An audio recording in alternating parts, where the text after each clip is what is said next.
Okay, maayong pagtanaw sa itong mubo nga video. Atong iskutan karon ang mahitungod sa impyerno. Impyerno usa ka lugar kini nga iskutan sa Biblia nga ang kalag sa tao nga mahiadto nining lugar kini mag-antos sa walay katapusan.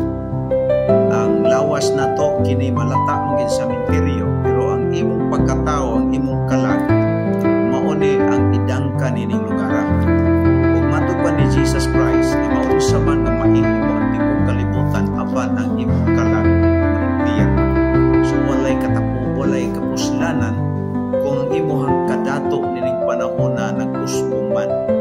Kay kung wala gyud ka maluwas karon, maparehas ka tong dato nga nagsingita dito sa impyerno. O nga mao ni ang usa sa mga gitan-aw nato mga higala, kay wa may naisulat sa Biblia nga sipyat puro manitino. Sa Lucas kapitulo 16 22 paingon sa 23 makita nato diha nga ang tao nagsingita gyud kay gidangkas kalayo. May mo nang basahon ang Lucas 16 22 paingon sa 24. Kamo na lay mo basa diha. Pero dili si Kristo gusto nga muadto ka nining lugar. Mao nga kinahanglan mamati ka o mudawat ka sa kamatuoran nga ang imong kalag sa dili pa ka mamatay kinahanglan maluwas ka karon. Kay kung mamatay ka karon nga wa ka makadawat sa kaluwasan, wa ka nalistang imong ngalan dito sa libro sa kinabuhi nga iskutan sa Revelation 20 verse 15.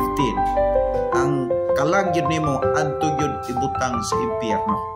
Mo na nga hangyo or awhag sa matag usa nga kahadloki ang impyerno o sa dilit pa ka mamatay kinahanglan madawat nimo si Kristo nga imong manuluwas. Matud pa sa Roma kapitulo 5 ako ning basahon nga mao ni solusyon higala nga di ka makaadto ning impyerno. Ang impyerno usa ka kritikal, usa ka maot nga lugar ug wa gyud tawo nga nangandoy nga moadto dito. Matud pa din sa Romans 5 verse 6, for we are yet without strength, in due time Christ die for ungodly. So ikaw gipakamatin ka sa Ginoo ug dawata si Jesucristo sa ligis siya para dili kami adto nining lugar nga lugar sa kasakit nga mao impyerno. Daghang salamat.